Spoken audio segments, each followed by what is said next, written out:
할렐루야. 여러분들 다시 만나게 되어서 반갑습니다.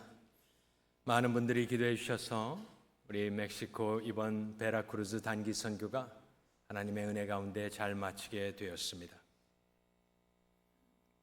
오늘 우리가 읽은 이 본문 말씀, 너무나 유명한 말씀이고 누구나 한 번쯤은 들어보았을 법한 말씀.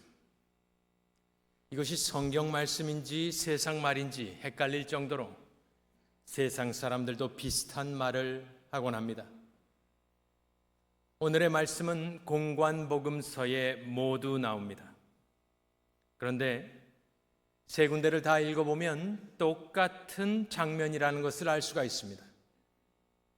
저 말씀은 오늘은 마태복음 16장에서 읽었는데, 마태복음 16장은 왜 유명합니까? 바로 베드로의 신앙 고백이 있기 때문에 유명합니다. 베드로의 신앙 고백을 들으시고 교회를 세우시겠다 약속하시고 그 다음에 이어지는 가르침이 바로 부활에 관하여 처음으로 가르치며 말씀을 하십니다. 그리고 따라 나오는 말씀이 십자가를 지라, 그 다음에 나오는 말씀이 이 말씀입니다. 그래서 이 유명한 말씀, 이 말씀은 예수를 주로 고백하는 신앙 고백과 교회와 부활을 믿고 이해하지 않으면 의미가 없는 말이 됩니다. 오늘은 이 말씀을 강의하기보다는 이 유명하신 말씀을 여러 각도에서 조명하여 보는 것으로 설교를 대신하도록 하겠습니다. 첫 번째로는 저 말씀이 저에게 어떻게 적용이 되었는지 나의 입장에서 저 말씀을 보도록 하겠습니다. 저는 선교 가기 전날 다시 제 이 문제가 도지면서 두렵고 떨리는 마음으로 선교를 갔습니다. 이번에는 많은 팀들이 시간차를 두고 움직였습니다. 사역지도 달랐습니다. 저는 찬양하는 팀과 멕시코 찬양 선교팀과 같이 동행을 하였습니다. 매일 아침 모여서 경건회가 있는데 처음 며칠은 원로 목사님께서 인도하셨고 나머지는 이제 제가 인도해야 되기 때문에 말씀을 묵상하고 있었습니다. 저는 사도행전 20장의 말씀을 좀 이렇게 혼자 보고 있었습니다. 다시 다 말씀드릴 수는 없지만 사도행전 20장 처음부터 이렇게 쭉 읽어 내려가 보면은 에베소에서 소동이 일어난 직후에 사도 바울은 멈추거나 고민하거나 두려워하지 않고 쉬지 않고 선교를 향하여 달려가는 모습을 보게 되었습니다. 우리가 다 아는 내용입니다. 사도 바울 모르는 사람이 누가 있겠습니까? 그런데 특별히 그의 모습이 더 은혜와 도전이 되었습니다. 저와 같이 시간을 보냈던 우리 찬양 선교팀은 가만히 보니까 몸이 성한 사람이 없었습니다. 제가 제일 나이가 어리거든요. 그런데 이제 에어컨이 없는 곳에서 이렇게 자면서 감기가 걸리는 분들도 있었고 여러 가지 모습을 보는데 찬양을 하러 왔는데 목이 나가면 어떻게 되겠습니까? 목소리가 안 나오면. 그런데 찬양하는 모습을 보니까 참으로 몸을 사리지 않고 정말로 생명을 걸고 찬양을 하는 모습을 보면서 저는 큰 도전을 받았습니다.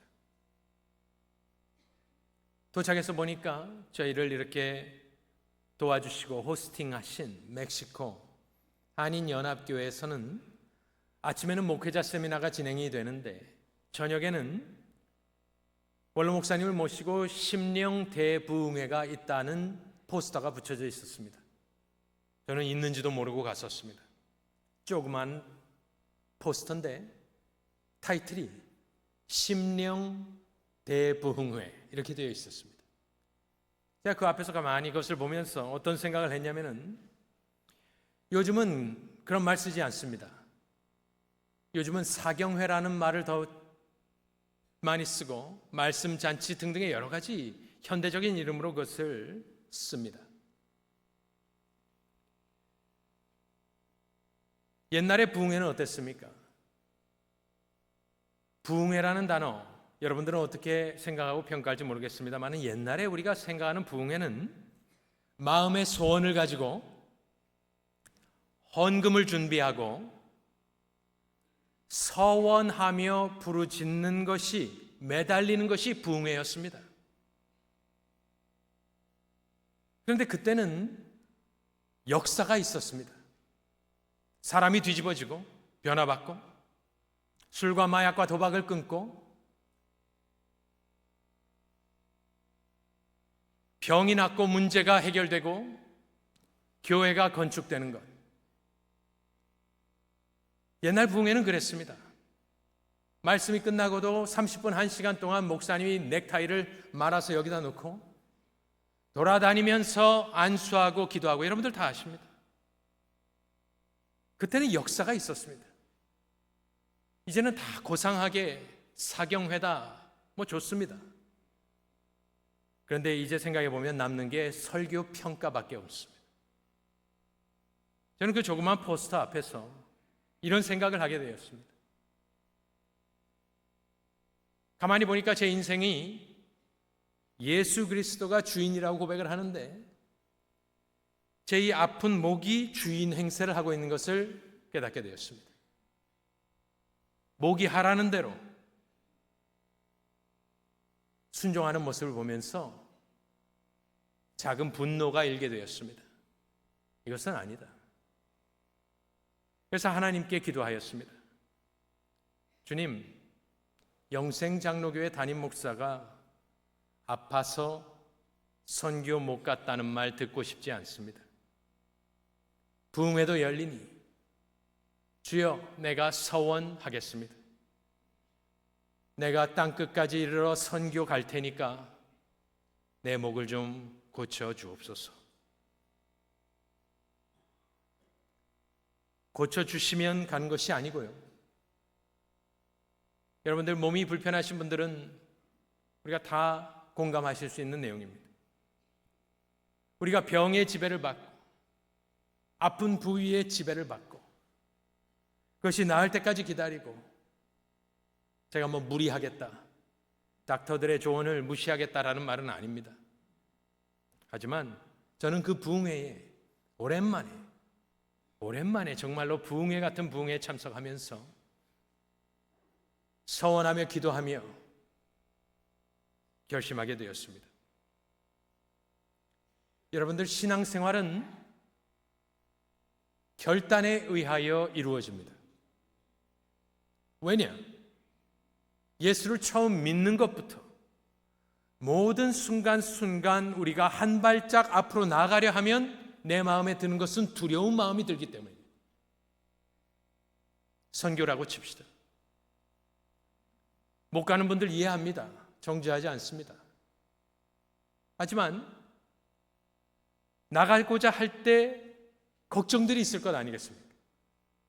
집은 어떻게 할 것이며, 사업, 비즈니스는 어떻게 할 것이며, 부모님은, 자녀는 어떻게 할 것이며, 여러 가지 우리가 무언가를 헌신하고자 하며 나아갈 때는 우리를 뒤에서 잡아당기는 것이 있습니다. 그때에 그것을 끊고 한 발짝 전진시키는 것이 무엇이냐? 가만히 생각해 보면 그것은 결단인데 그 결단을 가능케 하는 것은 믿음인 줄로 믿습니다. 믿음의 결단이 없이는 신앙이 자랄 수가 없는 것입니다. 왜냐하면 신앙이란 것은 보이지 않는 길을 가는 것이기 때문에, 그것을 내딛지 않고는 밟을 수가 없는 것이기 때문에 두려움에 떨고 있고 아파서 못 가고 있으면 그 상태에 있는 것이고, 그래서 저는 서원하며 기도하였고 본교회 교우들이 기도하고 계시는 걸 알고 있었고 또 우리 선교팀에게도 기도 부탁을 했습니다. 열심히 기도했습니다. 병이 나았을까요? 안 나았을까요? 안 나았습니다. 그런데 그게 중요한 것이 아니고 중요한 것은 이번 선교를 제가 갔기 때문에, 하나님이 보내셨기 때문에 그것에서 결단이 있었다라는 사실입니다. 고쳐주시든 안 고쳐주시든 내가 더 이상 내 목의 지배를 받아 생활하지 않겠다. 고쳐주시면 할렐루야고, 안 고쳐주셔도 내가 그 앞에 무너지지는 않을 것이다 라는 결단이 있었다는 것. 그때 생각났던 말씀이 이 말씀입니다. 나를 위하여, 마태복음 보여주시면, 누구든지 나를 위하여 제 목숨을 잃으면 찾으리라. 우리의 수준에서, 여러분들이 처해 있는 상황 가운데 저 말씀이 이루어지기를 예수님의 이름으로 축원합니다. 두 번째로 저 말씀을 고 김현승 선교사님 입장에서 한번 보도록 하겠습니다. 이번에 선교는 지금 선교 고문이신, 선교부 고문이신 장로님께서 작년에 연혁을 보다가 이번이 순교 30주년이고 31주년이고 베라크루즈 영생교회 설립 30주년임을 깨달아서 이것이 기획이 되고 우리가 나아갔던 것입니다. 사진을 혹시 보여주실 수 있으시면, 저분이 고 김연승 선교사요 청년입니다. 오래된 교인들은 다 알고 자세히 알고 이것을 다 겪으셨지만 다 그것을 아는 분들이 이곳에 앉아 있는 것은 아니기 때문입니다. 말씀을 드립니다. 고 김현승 선교사님은 1976년 3월 16일 생입니다. 저보다 한 살 많습니다. 미국에 원해는 1991년 6월에 와서 고등학교를 다니고 난 뒤에 1995년 9월에 그가 입학해 놓은 워싱턴 유니버시티 in St. Louis, 미주리에 있는 명문대죠. 여러분들 잘 아는 대학교입니다. 워싱턴 대학이지만 워싱턴에 있지 않습니다. 유명한 명문대인데 거기 입학을 해놓고 그해 여름에 단기 선교를 갔습니다. 당시에는 원로 이용걸 목사님께서 단기 선교 가는 모든 사람들을 직접 인터뷰하셨다고 합니다. 그래서 이제 대학을 입학하였으니 한국에 갔다 오라. 굳이 이번에 갈 필요 없다 했는데 굳이 우겨서 만 19세 되는 1995년 7월 21일 그는 하나님 품으로 가게 되는 것입니다. 먼저 고 김현승 선교사의 사고사, 죽음은 순교인가 아닌가 한번 짚어보도록 하겠습니다. 순교의 사전적 정의는 모든 압박과 박해를 물리치고 자기가 믿는 신앙을 지키기 위하여 목숨을 바치는 일이 바로 순교입니다. 총뿌리 앞에서, 칼 앞에서, 맹수 앞에서, 화형대 앞에서 나의 예수 믿는 그 신앙을 지키기 위하여 능동적으로 죽음을 선택하여 믿음을 지키는 것을 순교라고 합니다. 하지만 사고는 by definition 수동적입니다. 닥치는 겁니다. 예고도 없고 초이스도 없습니다. 그래서 이런 케이스를 순교라 부르면 이것을 인간적으로 미화하는 것이 아니냐라는 질문이 들게 됩니다. 많은 분들도 그렇게 생각하실 수 있습니다.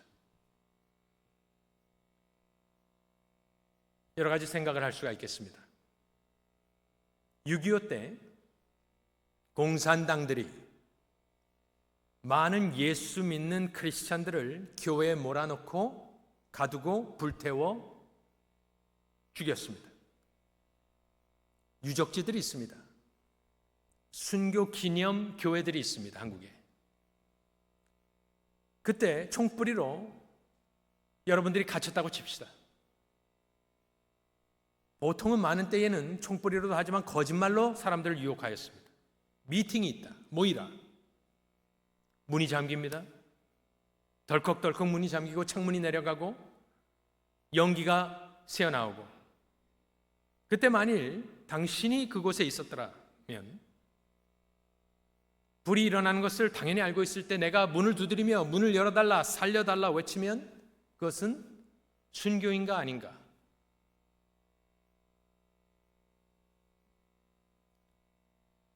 살고자 하면 순교가 아닌 것인가? 모두 다 그 자리에서 무릎 꿇고 조용히 기도하며 죽음을 맞이하면 순교인가? 여러분들 스스로 한번 생각해 보십시오. 제가 이번에 현장 방문을 하면서 깨달은 것은 딱 하나였습니다. 직접 가면은 생각이 명료해집니다. 제 마음 가운데 들었던 생각은 이것입니다. 김연승 군이 그해 여름 멕시코 단기 선교를 안 갔으면 안 죽었을 것이다. 우린 사람이기 때문에 사람이 언제 하나님이 부르실지 모릅니다. 아무도 모릅니다. 하지만 모든 인디케이션은 그해 여름 그가, 저도 그랬습니다마는 대학을 붙어놓으면 그해 여름은 대부분 한국으로 돌아갑니다. 부모님을 만나러 돌아가고 조국 또 친구들을 만나러 돌아갑니다. 만일 그분이 그해 여름 한국에 돌아가 부모들과 친구들과 기쁘고 즐거운 시간을 보내고 왔으면 chances are 하나님이 그렇게 일찍 데려가시는 일은 없지 않았을까? 하지만 그는 믿음으로 갔고 선교하러 갔고, 지금도 뭐 그렇습니다마는 90년대의 한국, 미국, 또 특별히 멕시코, 베라크루즈 그래서 이번에 가봤더니 베라크루즈가 아니고요, 시티 베라크루즈가 아니고 멕시코 시티와 베라크루즈 가는 중간 지점입니다. 베라크루즈가 시작되는 곳쯤이라고 할까요? 해안가가 아니라 강이 있는 시골이었습니다. 90년대의 베라크루즈 그쪽 지역은 얼마나 더 낙후되었었겠습니까? 이번에 멕시코 시티는 날씨가 좋았습니다. LA 날씨와 비슷합니다. 고산지대이기 때문에. 베라크루즈는 낮고 밀림을 지나 해안가로 가는 길이기 때문에 습합니다. 텍사스처럼. 그때 일주일 동안 선교를 했던 그분은 사역을 마치고 멱을 감으러 강가에 갔다가 사고사하게 되었던 것입니다. 그런데 왜 그날 강가에 멱을 감으러 샤워하러 갔을까요? 끈적거리니까 그랬겠죠, 당연히. 그런데 나중에 제가 듣게 되었습니다. 그것은 그 다음날 비행기를 타야 되기 때문에 그랬습니다. 비행기를 타는데 냄새나는 몸으로 탈 수가 없었던 것입니다. 수영하러 놀러 간 것이 아닙니다.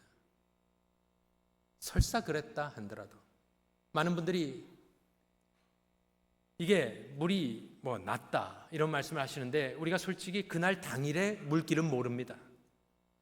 비가 왔는지, 또 물이란 것은 속도도 있고요, 체온증, 쥐가 나고, 어떤 이들은 미역 같은 해조류에 발이 감기기도 하고, 돌뿌리에 다리가 걸리기도 하고, 마비가 오기도 하고, 여러 가지 일들이 일어납니다.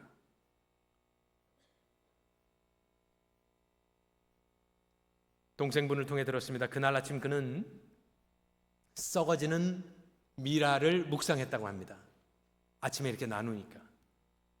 그래서 그 현지인들과 나누고 일기에 적고 그날 이렇게 주 안에서 잠들게 되었다라는 이야기를 듣게 되었습니다.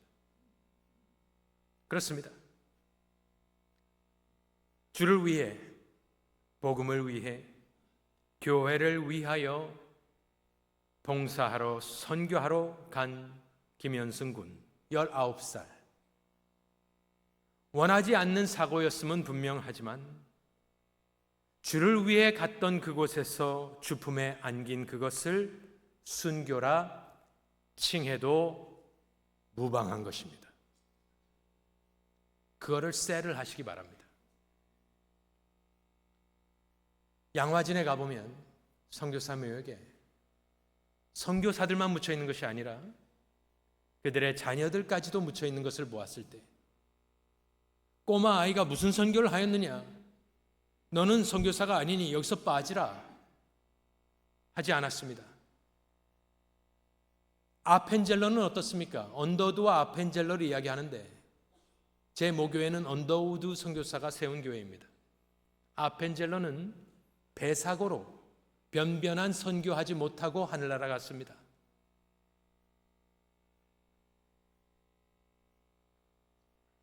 선교사의 자녀들도 미국에 있었습니다. 1910년, 1920년도에 미국 맨하탄은 건물들이 많았습니다.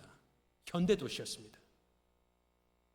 여기를 버리고 조선 땅으로 간 그들, 많은 이들이 풍토병에 고열에 선교하지 못하고 하늘나라 갔습니다. 이번 주에 교역자회를 하면서 제가 우리 교역자 분들에게, 목사님, 전도사님들에게 한 명 한 명에게 물어봤습니다.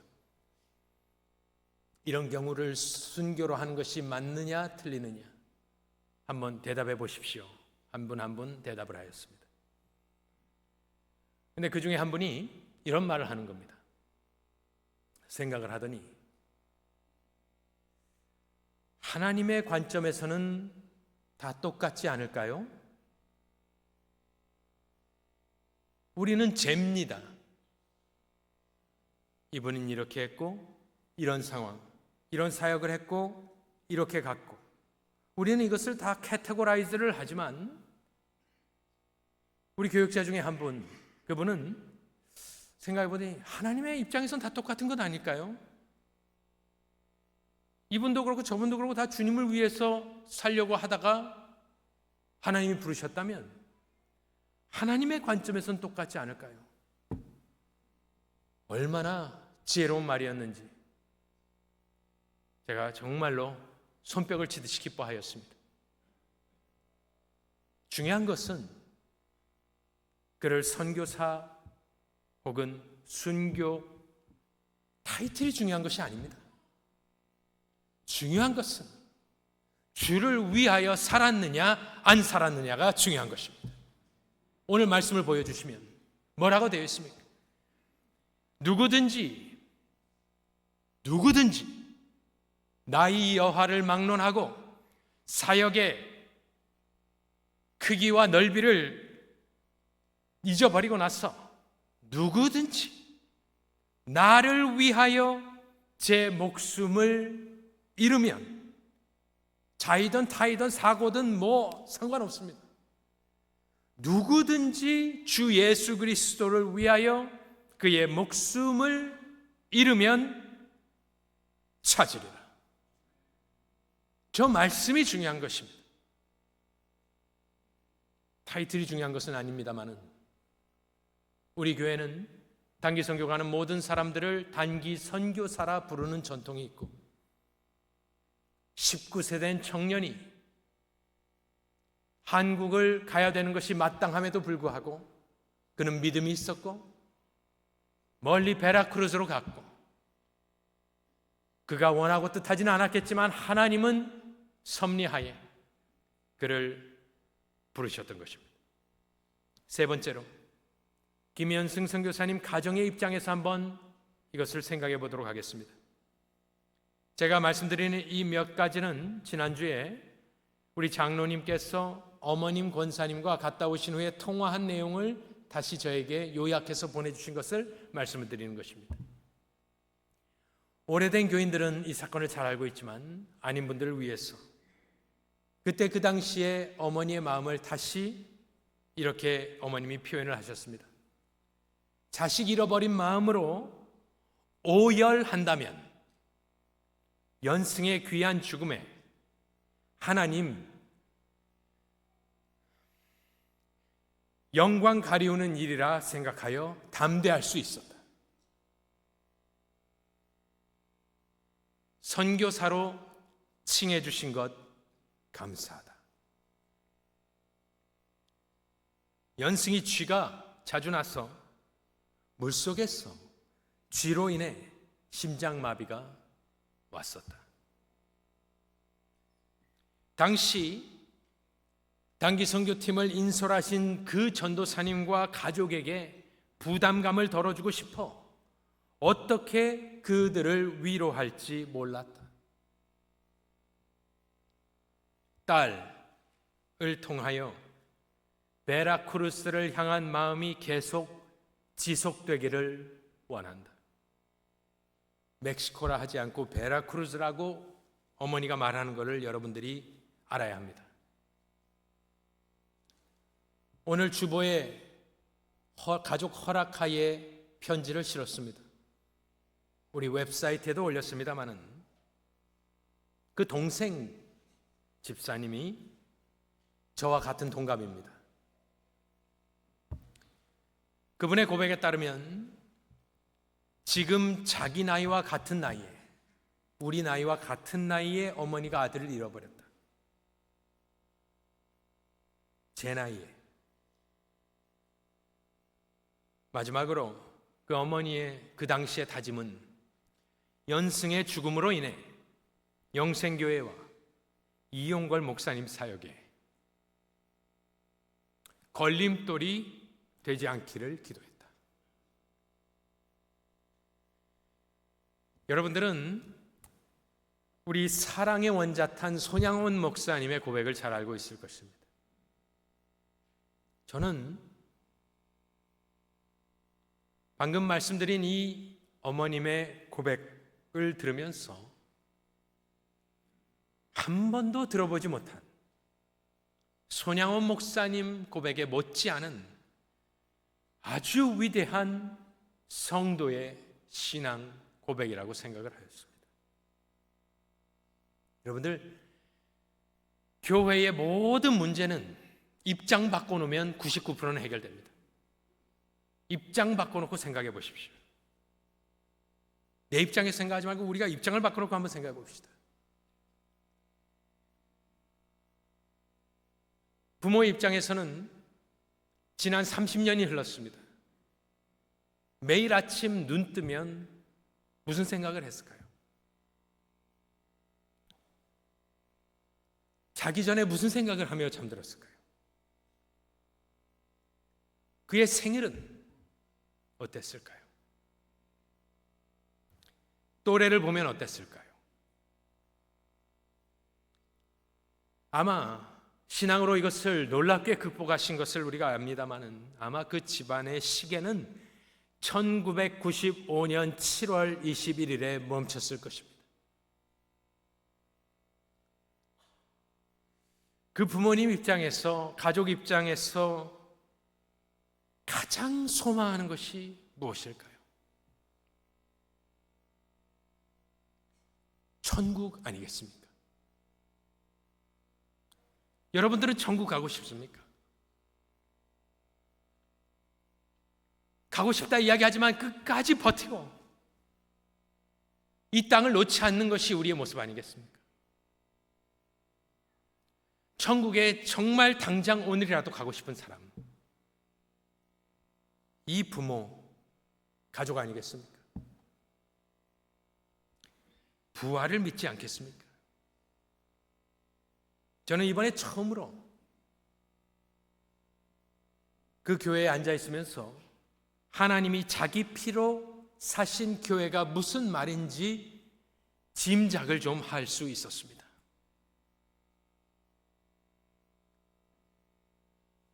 그 부모의 입장에서 베라크루즈 영생교회, 그 교회의 이름은 이글레시아 영생입니다. 이글레시아 영생. 그 부모에게 그 교회는 어떤 교회일까요? 멕시코 어느 땅에 있는 한 교회일까요? 아니면 자기 아들의 생명으로 산 교회, 물론 예수 그리스도의 생명이지만 그 안에 있는 그 아들의 생명을 통하여 세워진 교회라 생각하지 않겠습니까? 네 번째로 이 말씀을 영생교회 입장에서 한번 생각해 볼 필요가 있습니다. 이 사건과 이것을 순교 31주년 기념과 30주년 교회 설립 기념을 하며 원로 목사님께서는 미랄 본문으로 설교를 하셨습니다.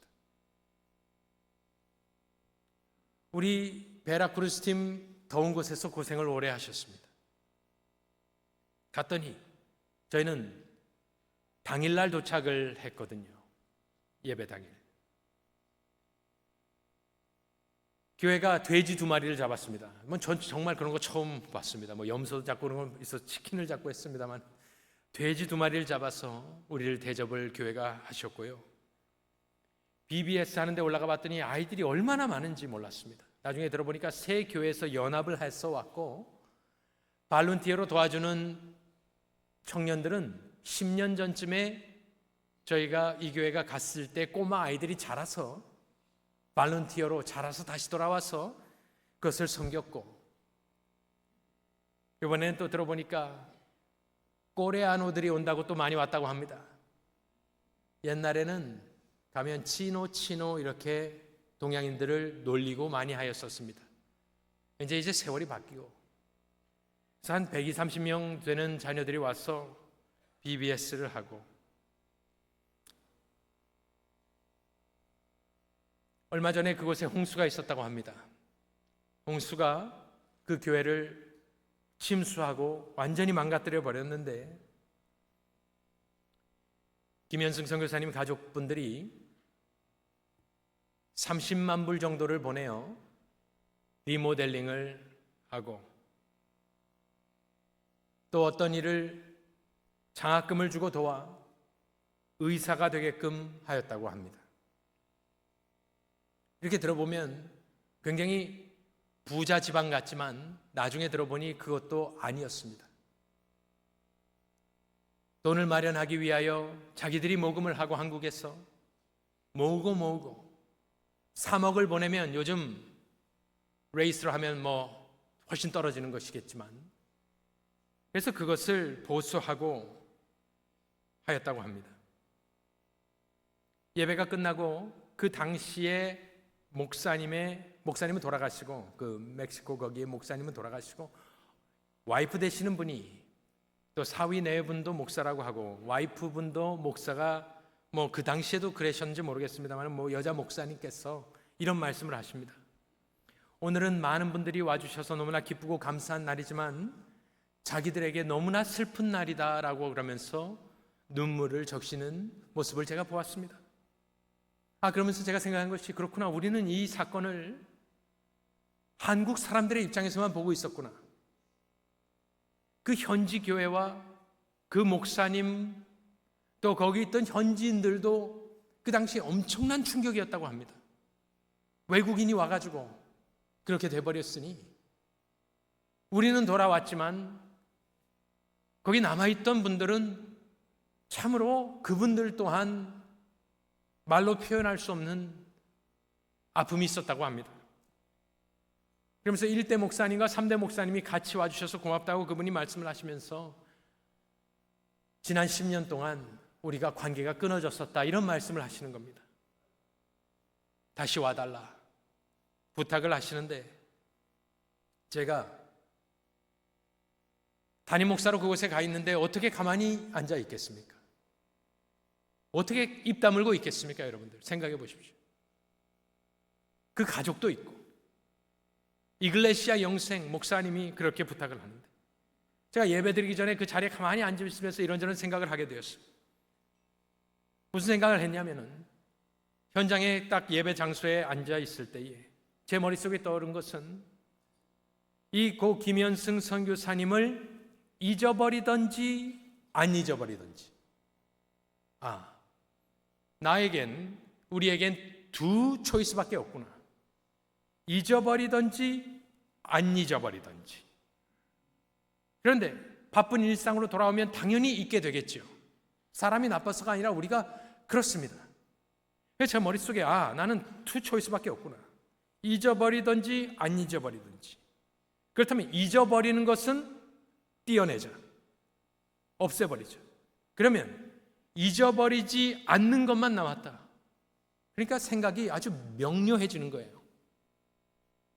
투 초이스가 있는 게 아닙니다. 원 초이스밖에 없는 거예요. 그리고 그 목사님이 말씀을 마치고 난 뒤에 제가 앞으로 나갔습니다. 그리고 그 전에 앉아서 제가 생각했던 것을 이렇게 말을 하게 되었습니다. 제가 앞으로 필라 영생교회 직분자로 선출된 자들을 데리고 이곳에 와서 훈련하겠습니다. 우리 교우들이 앉아 있었습니다마는 제가 그들에게 물었습니다. 그게 맞는 것 아닙니까? 현실적으로 매년 갈 수는 없고요. 2, 3년에 한 번 있는 우리 직분자 선출을 하면서 그해 여름에 이번처럼 단기 선교로 모아서 가던 아니면 상황이 안 되면 비전 출입으로 가던 앞으로 임직하고 취임하는 분들 모든 이들이 우리 교회가 세운 교회입니다, 여러분들. 김현수 선교사가 할 학비 3만 불과 영생교회가 3만 불, 6만 불을 지원하여 교회를 세우고 이름도 이글레시아 영생으로 지어놓았습니다. 그러면 우리 모두가 순교적 신앙으로 무장하고 다짐하고 돌아오는 것을 제가 이야기를 하였습니다. 로지스틱스가 쉬운 게 아닙니다. 시티에서도 멕시코 시티에서 5, 6시간 가야 됩니다. 동역도 필요하고 여러 가지가 있습니다. 하지만 우리가 앞으로 해야 되는 커밋먼트나 수고스러움이 3대 독자를 잃은 부모의 심정과 맞바꾸겠습니까? 저분은 3대 독자입니다. 3대 독자를 잃은 그 부모님 앞에서 저는 고 김현승 선교사님과 저 교회를 잊지 않겠다고 다짐하였습니다. 입장 바꿔놓고 생각해 보십시오. 여러분들의 자녀가 거기서 순교했다고 생각해 보십시오. 여러분들은 있겠습니까? 여러분은 바빠서 잊어버리고 내 인생을 살겠습니까? 우리 영생교회는 우리가 파송하는 선교사님들이나 특별히 우리 단기 선교팀들의 혹시 그러한 일들이 발생을 하면 우리는 절대로 그들을 잊어서는 안 되는 것입니다. 그러면 안 되는 것입니다. 그러기 위해서 내 자신을 거기다 묻고 돌아온 것입니다.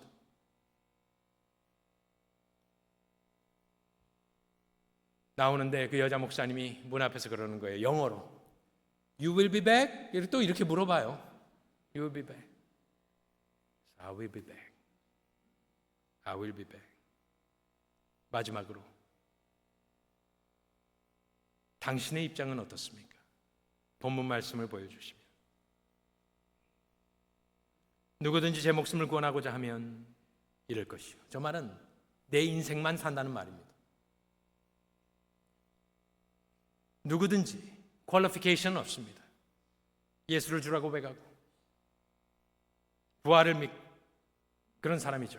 누구든지 예수를 따르는 제자, 나를 위하여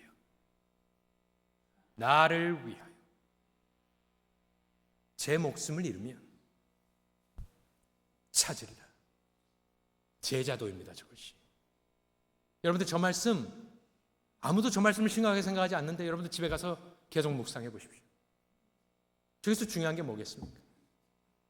우리에게 저 구절이 던지는 예수님의 질문의 요점이 무엇입니까? 너는 누구를 위하여 살고 있느냐? 여기에 19살짜리 있습니까? 우리 자녀가 위에 앉아 있는 것이 보이는데 우리 몇몇 자녀를 빼고는 여러분들 우리가 덤으로 사는 인생을 참으로 오래 살았습니다. 핵심 질문은 무엇이냐? 다 잊어버려도 됩니다. 여기 계신 한 분 한 분은 당신은 누구를 위하여 살고 있느냐? 저 말에 따르면 내가 영생하는 길은 딱 하나인데 그것은 주를 위하여 살고 주를 위하여 죽을 때, 저 말이 그 말 아닙니까? 나를 위하여 제 목숨을 잃으면 찾으리라. 여러분들 영원히 살고 싶습니까? 그러면 주를 위하여 죽어야 하는 것입니다. 주를 위하여 살다가 가야 되는 것입니다. 결단이 필요한 것입니다. 뒤로 물러났어. 내 인생을 위해서만 살면 잃어버린다 하였습니다. 19살에 31년 전에 천국에 간 고 김현승 선교사, 그를 잊지 않겠습니다. 그리고 그에게 부끄러운 삶 살지 맙시다.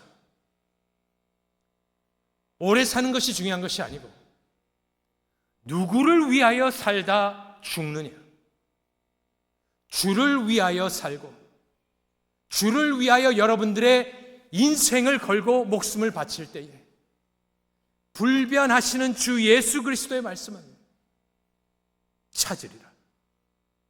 말씀 믿고 승리하시는 복된 부활의 성도들 다 되시기를 예수님의 이름으로 축원합니다.